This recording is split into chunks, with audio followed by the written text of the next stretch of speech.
जो रोज गाय को प्रणाम करता है और गाय की प्रदक्षिणा करता है तो भगवत प्रदक्षिणा का उसे फल प्राप्त होता है। यदि घर में गाय बंधी है और भूखी है और प्यासी है तो तुम्हारे सारे पुण्य नष्ट हो जाएंगे।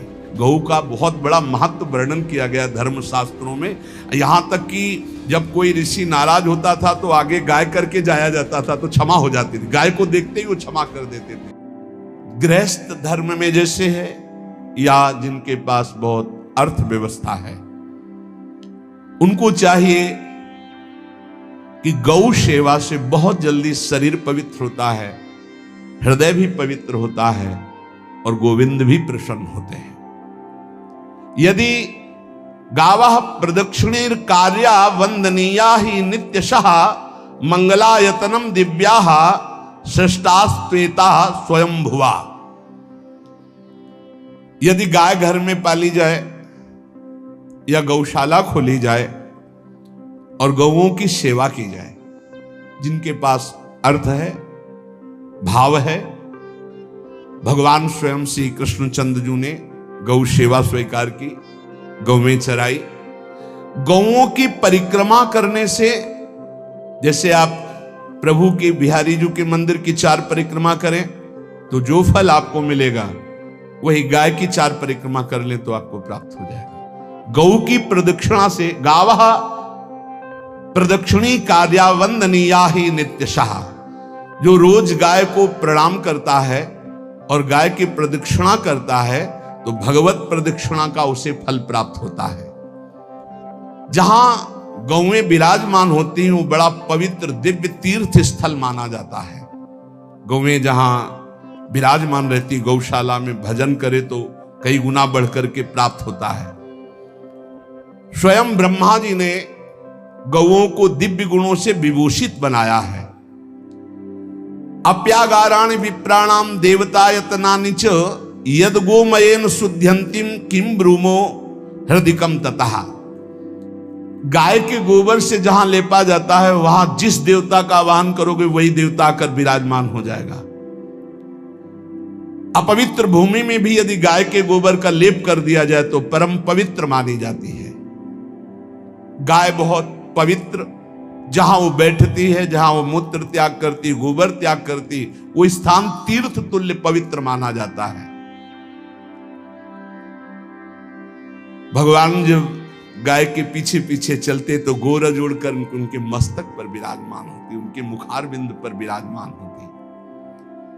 बाल गोविंद के अनिष्टों को दूर करने के लिए गाय के पूंछ को उनके ऊपर ऐसे झाड़ा देती थी मैया।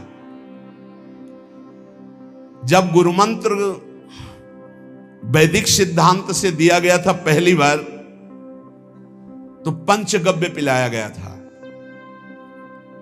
गोमूत्रम गोमयम क्षीरम दधि सर्पिस्तथैव च गवाम पंच पवित्राणि पुनन्ति सकलम जगत।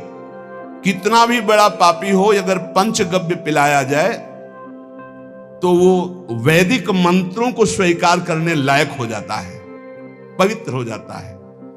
पंचगव्य में 5 चीजें गाय की होती है। गाय का मूत्र, गाय का गोबर, गाय का दूध, गाय का दही और गाय का घी, ये 5 मिलाकर पंचगव्य पिलाया गया था।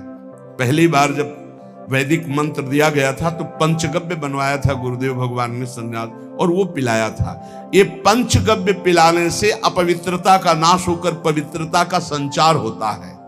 इसलिए धन्य है उनका जीवन जो गौ सेवा परायण है भगवत भाव से। गाय में साक्षात भगवान का भाव रखकर गौ सेवा करते हैं। त्रिषिता गौर गृहे बद्धा गेहे कन्या रजस्वला देवशास्त्र सन्निर्माल्य हंति पुण्यम पुराकृतम। यदि घर में गाय बंधी है और भूखी है और प्यासी है तो तुम्हारे सारे पुण्य नष्ट हो जाएंगे। अगर घर में रजस्वला कन्या बहुत काल तक है और उसका विवाह आप नहीं कर रहे हैं तो आपके सारे सुकृत नष्ट हो जाएंगे। यदि घर में ठाकुर जी विराजमान हो, कर का पहनाया हुआ माला सुबह तुमने देख लिया तो तुम्हारे सारे पुण्य नष्ट हो जाएंगे, क्योंकि शयन कराते समय तुमने उतारा नहीं, अर्थात तुम सेवा में प्रमाद करते हो। तो देवतास्त्र सन्निर्माल्य हंति पुण्यम पुराकृतम। जैसे सुबह श्रृंगार किया तो रात्रि के शयन के समय वो हटा लेने चाहिए माले। जब हम शयन कराते हैं तो भले पुष्प शैया पे शयन कराएं, पर माला नहीं धारण कराएं। श्रृंगार का माला अगर दूसरे दिन दर्शन किए क्यों पहने ठाकुर जी, तो तुम्हारे सुकृत नष्ट हो जाएंगे। गाय बंदी हो घर में, प्यासी है और भूखी है, तुम्हारे सुकृत नष्ट हो जाएंगे। त्रिषिता गौर गृहे बद्धा, क्योंकि तुम्हारे पास है, सेवा करना चाहिए। यो वै गाम प्रतिसिद्धेन तो चरंतिम च स्वतरणम नरहा तस्य पूर्वे च पितरः कंपन्ते पतनोन्मुखा। यदि गाय हरी हरी घास चर रही कहीं और तुमने डंडा ऊपर प्रहार किया, लाठी मारी, तो तुम्हारे पितर खोपड़ी के बल नरक जाने के लिए तैयार हो गए। ये लिखा है चरंतिम स्वम तृणम नरः तो तस्य पूर्वे च पितरः कंपन्ते पतनोन्मुखा। इसीलिए क्या भारत से कहीं किसी की तुलना हो सकती है, जहां गौ को माता की पदवी दी गई, जहां गौ को हम आराध्य देव के रूप में मानते हैं, आराधना करते हैं।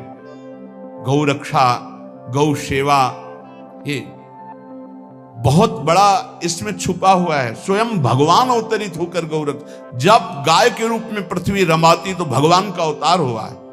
बड़ा विचित्र समय आता चला जा रहा है कि अब आधुनिक यंत्रों की ऐसी सेवाएं हो गई बड़ी बड़ी कि अब ना बैल की जरूरत है, और ऐसे दूध की महंगाई बन गई कि अब देसी गाय 2 लीटर 3 लीटर 4 लीटर, और ऐसी ऐसी कि 20-20 25-25 लीटर दे, तो कौन देसी गाय को। गौओं का सेवा का भावना शास्त्र आज्ञा करता है कि जो प्रतिदिन अग्रग्रासे परोभावा कर्तव्यो भक्ति तोन्वहम अकृत्वा स्वयं आहारम कुर्वम नापनोति दुर्गतिम।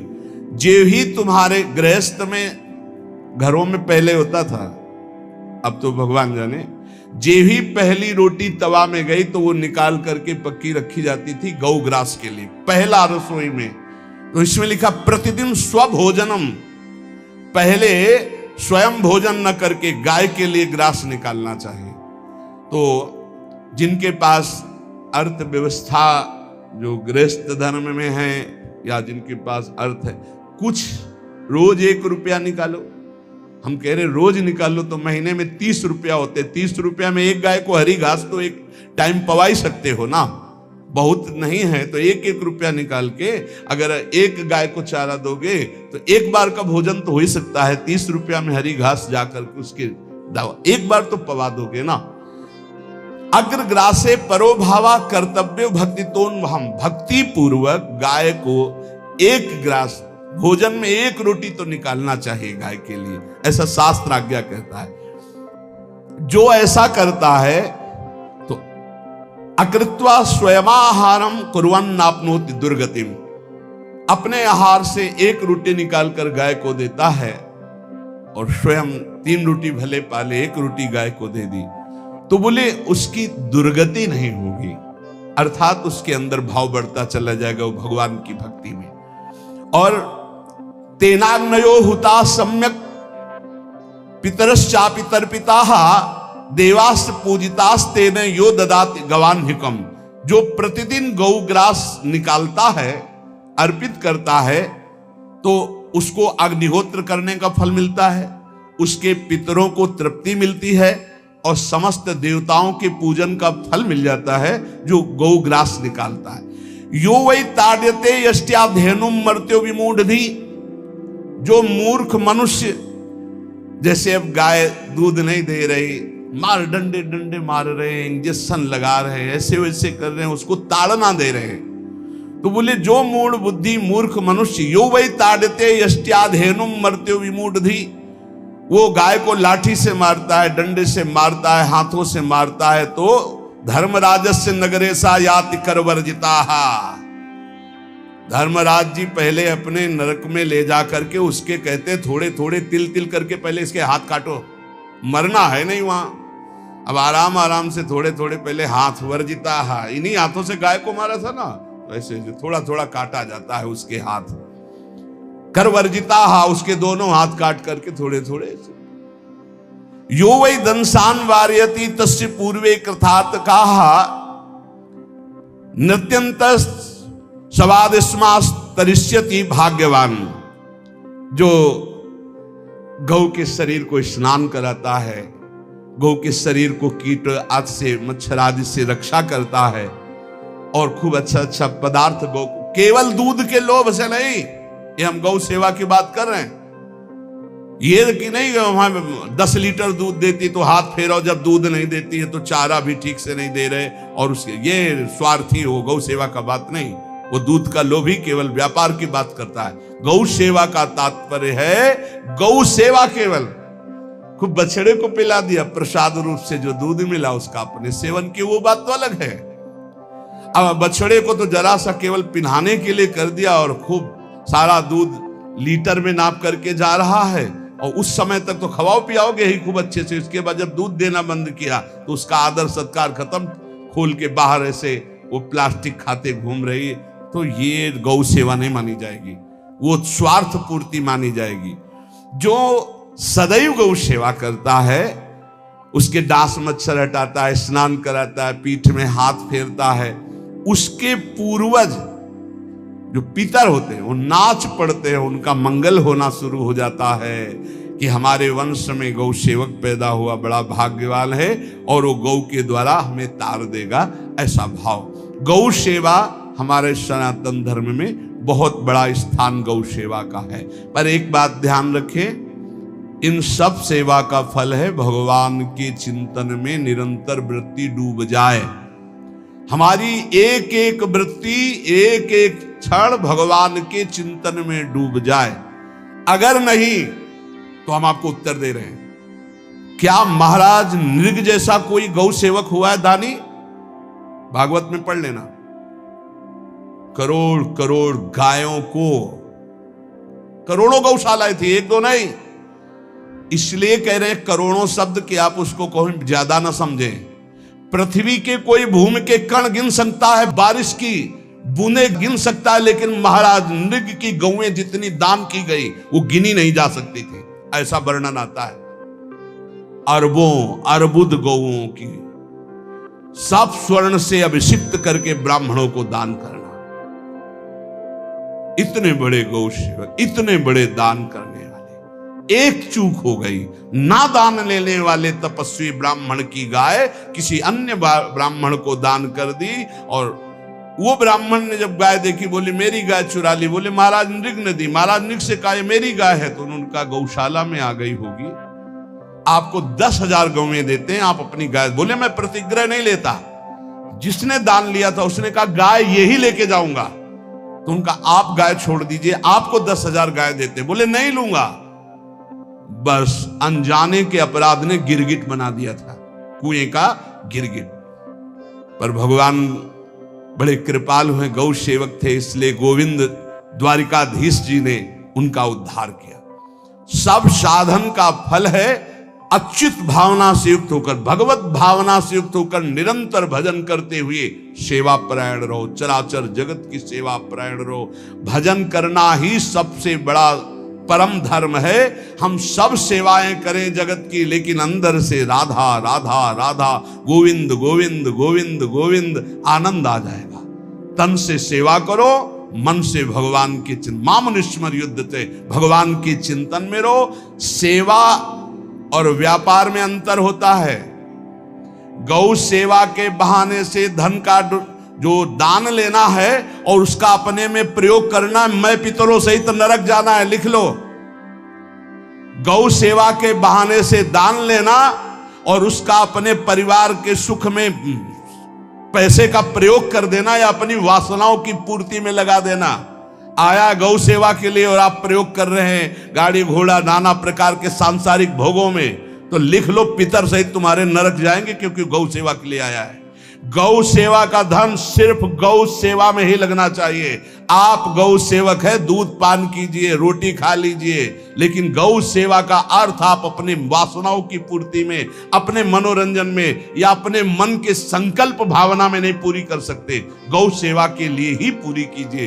गौ के वास का निर्माण, गौ के भोजन की व्यवस्था, वो दूध दे ना दे, वो कैसी भी अवस्था में हो, उसकी सेवा परायणता, उसके लिए सेवक रखना, सेवकों को भी सुख प्रदान करना, लेकिन स्वयं कभी गौ के सेवा के लिए आए हुए धन का स्वयं के लिए भोग न करना और निरंतर भजन रखना, उसे परम पद की प्राप्ति हो जाएगी। इसलिए हमारे सनातन धर्म में गौ सेवा का विशेष महत्व है और इस महत्व को सबको स्वीकार करना चाहिए। यदि आप गौ पालन स्वयं नहीं कर सकते तो 4 लोग मिलकर के, क्योंकि आज जो गायों की व्यवस्था वो बड़ी दयनीय हो रही है। दयनीय इसलिए हो रही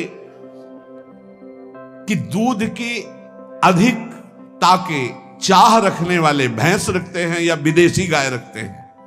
अपनी भारतीय जो देसी गाय है वो उतना अधिक नहीं देती कि 40 लीटर 30 लीटर 25 लीटर, बहुत अधिक देगी तो 5 और 8 लीटर।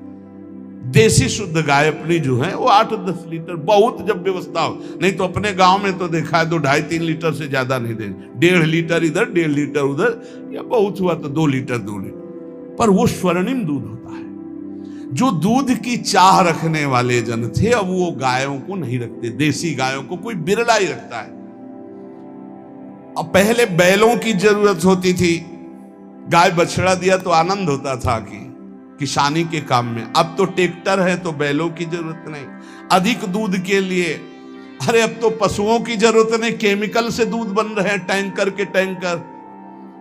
तो फिर हमारी जो गायें हैं उनकी बड़ी दुर्दशा हो रही।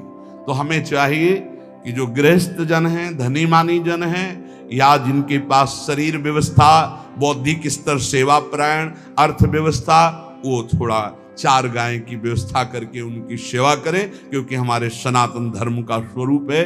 जहां मां पदवी दी गई है गांव को, गौ माता कहा गया है। गौ में समस्त देवता विराजमान है। गौ का बहुत बड़ा महत्व वर्णन किया गया धर्म शास्त्रों में। यहां तक कि जब कोई ऋषि नाराज होता था तो आगे गाय करके जाया जाता था तो क्षमा हो जाती थी। गाय को देखते ही वो क्षमा कर देते थे। बहुत महिमा वर्णन की गई है गौ की। इसलिए जिसको भी अगर नहीं अर्थव्यवस्था है तो एक रोटी तो निकाल सकते हो ना। तुम्हारी रसोई में रोटी बने तो पहली रोटी निकाल लो, और आसपास जहां गाय बंधी हो तो उसको दे आओ जाकर, तो कम से कम धर्म का पालन हो जाएगा, गौ सेवा बन जाएगी। तो गौ सेवा, चराचर जगत की सेवा, भगवत सेवा, सबका फल है। फिर प्रारंभ में आ जाइए स्मृति। योगी हो तो चित्त की वृत्ति का निरोध करके परमात्माकार, ज्ञानी है तो चित्त वृत्ति का लय करके स्वरूप स्थित, भक्त है तो एक एक वृत्ति सावई मनः कृष्ण पदार विंदयो। भगवान के चरण में, भगवान के नाम में, भगवान के रूप में, भगवान की लीलाओं में स्मृति अगर नहीं तो सब साधन अधूरा, और स्मृति तो हर साधन पूरा। इसलिए एक बार कमर कस लो, चाहे जगत की सेवा करो, चाहे जिस कार्य में लगे हो, तुम्हारी स्मृति प्रभु में लगी हो। स्मृति के बिना हम जीवन का कोई महत्व नहीं समझते। स्मृति विहीन जीवन सब व्यर्थ। इसीलिए उन परमहंसों के चरणों में स्वयं भगवान चरण रज लेने के लिए पीछे डोलते हैं, जो निरपेक्षम मुनिम शांतम निर्वैरम समदर्शनम अनुब्रजाम्यहम नित्यम पुयत्यंगुरेण भी। ना कोई प्रतिज्ञा, ना कोई चाह, ना कोई इच्छा, निरंतर भगवदाकार वृत्ति, निरपेक्षम, मननशील, द्वंद्व विमुक्ता, जो शांत हैं, जो किसी से वैर नहीं रखते, भगवदाकार वृत्ति, उसी मार्ग के आप पथिक हैं। सर्वतो भावेन, अपने मन को समेट लो धर्म और कर्म दोनों से, और साब त्यज लोक धर्मान, और परम धर्म का सेवन करते हुए समस्त चराचर जगत को भगवत स्वरूप निरखते हुए इसी जन्म में परम पद को प्राप्त हो जाओ। सत्संग का सार हमारा शरीर है, इससे सेवाएं बने। हमारा मन है, इससे चिंतन बने। हमारी वाणी है, इससे लीला गुण का गायन करें। और हम स्वयं परमात्मा अंश हैं, परमात्मा स्वरूप है, ऐसी ठसक बनी रहे, जीवन मुक्त ही हो। स्वार्थ को लेकर किया गया धर्म रंग नहीं लाता। निष्काम किया हुआ छोटा सा भी धर्म परमार्थ की ऊंचाई पर चढ़ा देगा।